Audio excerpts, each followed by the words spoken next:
YTPC, Board Smoking Pipes here. Well, it's Saturday. Made it to the end of a 4-day work week. Really liking these 12-hour shifts, 6 a.m. to 6 p.m. Feels like we're getting a lot done there at work now, rather than just getting by. Feels like we might actually make a change. Well, summer of '89, we left you off coming out of Cricket Boat Dock. No Killer was in hot water. He lost weekend privileges for one or two there. Can't remember how many, but had to do a little extra work down on the farm. Didn't hurt his dad's feelings none. Save some gas. Big thing back there in the 80s, and I'm sure if you were alive back then, you remember cruising. That's where you got in your car and you was all dressed up, fit to go to the show. Had your music turned up loud, and you'd drive up and down the same drag through town, stoplight to stoplight, until you run into somebody you want to talk to, and you'd pull over, and you'd talk for a spell, and then you get back in your car and you'd do it a little more. We burned a lot of gas, burned a lot of tires, because it was always showing out. Done a little drag racing and hoped the cops didn't catch us. The old Ford and his lead foot just couldn't get away without doing a little bit. I remember one particular time, I was on a date. I pulled out of the gas station, and the gas station lights in the parking lot were so bright that I forgot to turn my headlights on. Well, I was talking, she was cute, and I wasn't paying attention. I pulled out on the road, and no sooner than I hit the road, as a set of blue lights come on behind me, and I had to pull over. Oh boy, the very first time I ever got to visit with the Harrison Police Department. He talked to me for a minute, and I apologized and told him what happened. And he gave me a warning.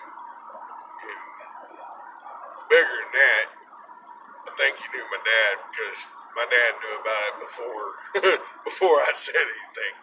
That was back in those days, you couldn't get away with nothing. Everybody knew your parents, one form or another. Maybe they knew somebody that knew them. Plus, the other thing was, I told you we had the citizen band radios. Well, there was also this little device called a scanner, and it covered, it would flip between frequencies, picking up transmissions such as cops frequency or the fire department or the ambulance, so kind of knew what was going on or if there was an emergency or something. My dad and stepmom at the time, after my mom had passed away, listened to that, basically just kind of like watching TV, but listened to it, and also done it to see if I was heard or things like that, which I got pulled over, and they knew about it.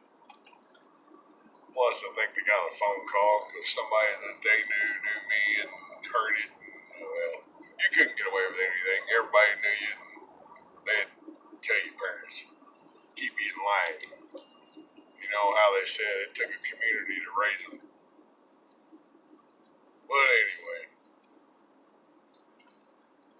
we used to, me and Killer and Duchess used to hang out at Ken's Pizza. I sure liked that place. They turned that into a Mexican restaurant later on. That was right there at the mall at the time.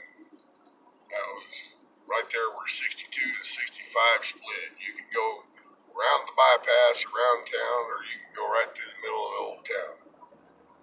And it sat pretty close to that light. I think there's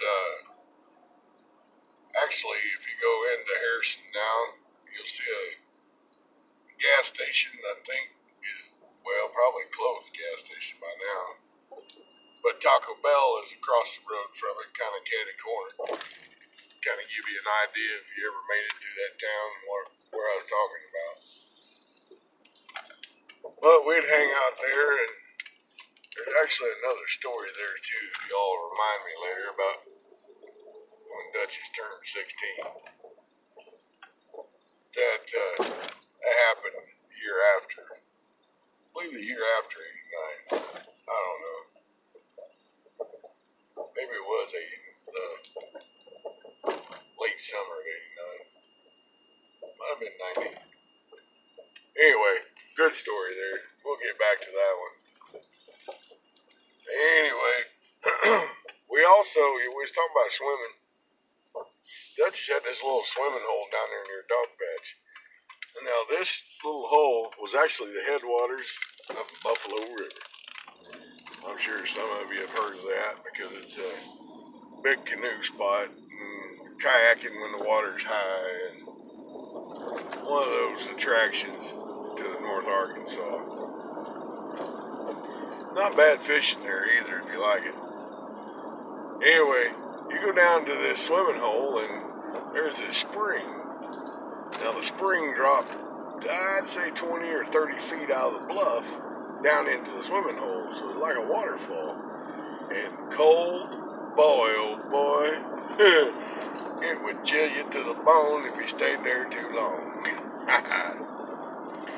Anyway, one of our trips down there, old Dutchess was being coy and trying to be funny, and she pulled a fast one on the old Ford.